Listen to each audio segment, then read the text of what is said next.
Alright, si 8781, sabi sana wag pong padaanin sa LGU dahil pinupolitika tulad po dito sa amin. Ako po, ma'am. Opo. Nakarinig nyo rin naman po yan, no, sa ating mga budget hearing. Marami na rin po nagsabi niyan sa atin, no, na mga lawmakers.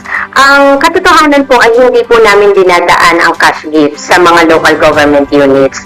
Mismong regional offices po ng komisyon ang nagdi-disburse at nagdi-distribute. Pero, in partnership po sa mga local government units. Bakit po? Yung pong ating venue for distribution, kailangan po within the LGU po yan gagawin.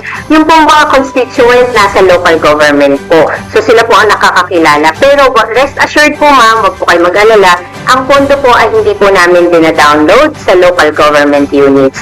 So regional office po ang nagpo-proseso yan at regional office din po ang nag-approve ng mga listahan. Okay.